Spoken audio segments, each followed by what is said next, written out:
تو مجھے بھی عشق رسول نے مجبور کر دیا کہ میں اپنی گلی سجاؤں.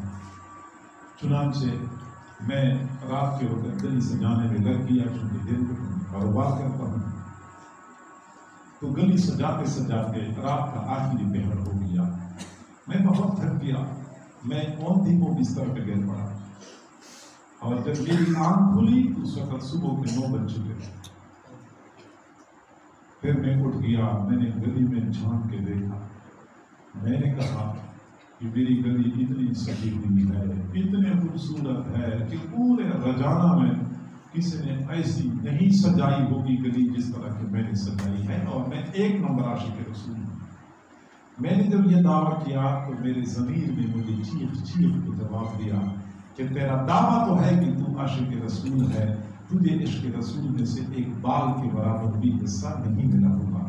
اگر تو عاشق رسول ہوتا تو اس نماز کو کبھی نہ چھوڑتا جس نماز کو رسول اللہ نے اپنی آنکھوں کی ٹھنڈک کرا. میرے محبوب نے یہ نہیں فرمایا جھنڈیاں میری آنکھوں کی ٹھنڈک ہے، لائٹنگ میری آنکھوں کی ٹھنڈک ہے. میرے محبوب نے فرمایا نماز میری آنکھوں کی ٹھنڈک ہے. اس نماز کو چھوڑ کے ہم عاشق رسول بن سکتے ہیں. میرے بھائیوں، اس خول سے نکلنے کی ضرورت ہے، آنکھیں کھولنے کی ضرورت. میں کوئی ہوائی باتیں نہیں کر رہا، میں زمینی حقائق بیان کر رہا ہوں. میں اور آپ سب اپنے گریبان میں جھانک کے دیکھ سکتے ہیں. گرد و پیش کے حالات اور معاشرے کو دیکھ کے ہم اندازہ لگا سکتے ہیں کہ میری باتیں سچی ہیں یا جھوٹی ہیں. اور میرے بھائیوں، اس وقت جو میں یہ باتیں کرتا ہوں، ان باتوں سے کسی کا دل دکھانا مقصود نہیں ہے، کسی کو ایذا پہنچانا مقصود نہیں ہے، کسی کے جذبات کو ٹھیس پہنچانا مقصود نہیں ہے. مجھے اس بات کا احساس ہے کہ میں اس وقت جو باتیں کر رہا ہوں، میں نے قیامت کے دن ایک ایک لفظ کا حساب دینا ہے. مجھے کیا ضرورت ہے کہ اپنی آخرت برباد کر لوں، دنیا میں آپ لوگوں کو ناراض کروں اور اپنی آخرت بھی برباد کر لوں؟ مجھے کیا ملتا ہے؟ اس لیے میرے بھائیوں، میں وہ بات کرتا ہوں جس کے بارے میں مجھے یقین ہے کہ میں قیامت کے دن اللہ کے سامنے سرخرو ہوں گا، میں شرمندہ نہیں ہوں. تو میرے بھائیوں، ہمیں چاہیے کہ ہم حقائق کو سامنے رکھیں، فقط خالی حملی دعووں کی بجائے سچے عاشق رسول بنیں، رسول اللہ کے لائے ہوئے اس دین کو تھام لیں، رسول اللہ کی سنتوں پہ عمل کرنے والے بن جائیں، ایک ایک سنت پہ مرنے مٹنے والے بن جائیں، سر کے بالوں سے لے کر پاؤں کے ناخنوں تک اپنے آپ کو سنتوں سے راستہ کریں. اگر ہم نے یہ کام کر لیا، ہم دعویٰ نہ بھی کریں پھر بھی ہم عاشق رسول ہیں. اگر ہم یہ نہ کر سکے تو 1000 دعووں کے موجود عشق رسول نام کے لیے کوئی چیز ہمارے پاس موجود نہیں. حضرت جنید بغدادی رحمہ اللہ نے سنتوں کی اتباع کی اہمیت بیان فرمائی ہے.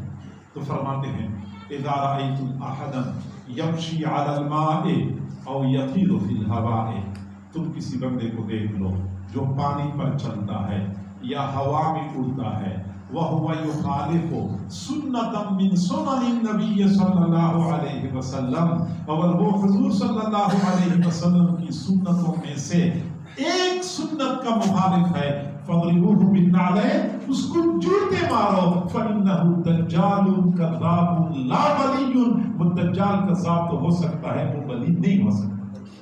ولایت اور سنتوں کے اتباع لازم اور ملزوم ہے. اگر سنتوں کی اتباع ہے تو ولایت ہے، اگر سنتوں کی اتباع نہیں ہے تو ولایت نہیں ہے. بے شک کوئی بندہ کتنے بڑے دعوے کیوں نہ کرے، کتنے وہ کشف و کرامات کیوں نہ دکھائے، کتنے اچھے اچھے حال کیوں نہ سنائے، جب تک ایک ایک سنت کو اپنانے والا نہیں ہوگا وہ عاشق رسول نہیں ہو سکتا، وہ اللہ کا ولی نہیں ہو سکتا. تو میرے بھائیوں، ہم ایک تو دین کو تھام لیں، سنتوں کی اتباع کریں، کھانے پینے میں رسول اللہ کی سنت، لباس میں رسول اللہ کی سنت، وضع کرنا، انداز و اطوار میں، نشست و برخاست میں، شادی غمی میں رسول اللہ کی تعلیمات ہمارے لیے بہترین نمونہ ہے. ہمیں کوئی ضرورت نہیں ہے کہ ہم اپنے انداز و اطوار میں یہود اور نصارہ کی پیروی کریں یا شادی غمی میں ہم ہندوؤں کی تہذیب کی پیروی کریں. ہمارے محبوب نے کامل دین ہم تک پہنچایا ہے، ایک بال کے برابر بھی اس دین میں کبھی موجود نہیں ہے. تو ایک تو ہم سنتوں کی پیروی کریں. اگلی بات یہ کہ حضور صلی اللہ علیہ وسلم پر درود شریف کثرت سے پڑھیں. میرے بھائیوں، درود شریف بہت فضیلت والا عمل ہے، اور میں مختصر عرض کروں کہ اللہ کی رضا نصیب ہوتی ہے، رسول اللہ کے ساتھ بندے کا قرب اور محبت نصیب ہوتی ہے.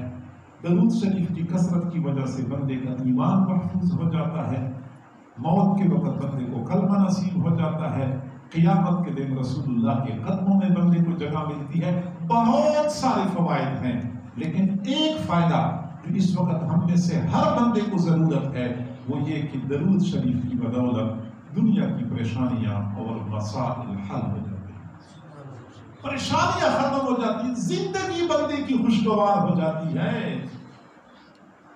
حضرت ابی بن کعب رضی اللہ تعالیٰ عنہ نے حضور صلی اللہ علیہ وسلم سے عرض کیا، اللہ کے نبی، میرا جی چاہتا ہے کہ میں جو فرض اعمال کرتا ہوں اس کے علاوہ جو وقت بچ جائے اس میں سے 1/4 حصہ وقت آپ پر درود شریف پڑھنے کے لیے فارغ کر دوں. فرمایا ٹھیک ہے، لیکن اگر آپ درود شریف میں اضافہ کریں گے تو زیادہ بہتر ہوگا. پھر عرض کیا، اللہ کی نبی، اب تو میرا جی چاہتا ہے کہ میں فرائض کے بعد جو وقت بچتا ہے وہ سارا کے سارا اس میں سے آدھا وقت آپ پر درود شریف پڑھنے میں مصروف کر دوں. فرمایا ٹھیک ہے، لیکن اگر آپ اضافہ کریں گے تو زیادہ اچھی بات ہوگی. پھر حضور نے حضرت ابی بن کعب نے عرض کیا، اللہ کی نبی، اب تو میرا ارادہ بن گیا کہ فرض اعمال تو کروں گا، اس کے بعد جو وقت بچتا ہے سارا کے سارا درود شریف پڑھنے میں لگا دوں. تو حضور صلی اللہ علیہ وسلم نے فرمایا، اذن یغفر ذنبک وتکفی ہمک، اگر آپ نے ایسا کر لیا پھر تو آپ کے سارے گناہ بخش دیے جائیں گے، آپ کی ساری پریشانیاں ختم ہو جائیں گی. پریشانیوں کو ختم کرنے کے لیے، خواہ وہ رزق کی پریشانیاں ہیں، خواہ وہ کاروبار کی پریشانیاں ہیں، جو بھی مسائل ہیں، پریشانیوں کو ختم کرنے کا آسان طریقہ یہ ہے. آپ وظائف پوچھتے رہتے ہیں، کوئی وظیفہ بتا دو، کوئی وظیفہ بتا دو. اس سے بہتر وظیفہ کوئی اور ہو ہی نہیں سکتا. یہ وہ وظیفہ ہے کہ ہم 1 مرتبہ پڑھتے ہیں، اللہ 10 مرتبہ ہم پہ رحمت نازل کرتا ہے. وہ اللہ کی رحمت 1 مرتبہ اترتی ہے، بندے کے مسائل حل ہو جاتے ہیں. تو جب 1 مرتبہ پڑھنے پہ 10 رحمتیں اترتی ہیں، پھر مسائل کہیں رہ سکتے ہیں، مسائل حل ہو جاتے ہیں، پریشانیاں ختم ہو جاتی ہیں. درود شریف کی کثرت کیا کریں، زندگی خوشگوار ہو جاتی. جو ہماری زندگی تلخ ہو چکی ہے، کڑوی ہو چکی ہے، پریشانیاں ہمارا پیچھا نہیں چھوڑتی، درود شریف پڑھیں. درود شریف سے ہماری زندگی میٹھی خوشگوار ہو جائے گی. حضرت مولانا روم رحمۃ اللہ علیہ نے فرمایا، شہد کی مکھی سے کسی نے پوچھا کہ شہد کی مکھی جب تو شہد اکٹھا کرتی ہے تو کبھی کبھار پھولوں کے رس کڑوے ہوتے ہیں، کبھی کھٹے ہوتے ہیں، لیکن جب شہد کی صورت میں باہر نکالتی ہے تو کڑوے اور کھٹے رس میٹھے کیسے بن جاتے ہیں؟ تو شہد کی مکھی نے جواب دیا کہ میں 1 مرتبہ حضور صلی اللہ علیہ وسلم پر درود شریف پڑھ لیتی ہوں، سارے کڑوے رس میٹھے بن جاتے ہیں. اگر یہ بات ہے تو ہم کہنے میں حق بجانب ہیں کہ اگر شہد کی مٹھاس پوری دنیا میں ضرب المثل ہے تو شہد کی مٹھاس درود شریف پڑھنے کا نتیجہ ہے. درود شریف پڑھنے کا مرہون منت ہے. تو درود شریف پڑھنے سے اگر کڑوے رس میٹھے ہو جاتے ہیں تو ہماری کڑوی زندگی خوشگوار کیوں نہیں ہو سکتی؟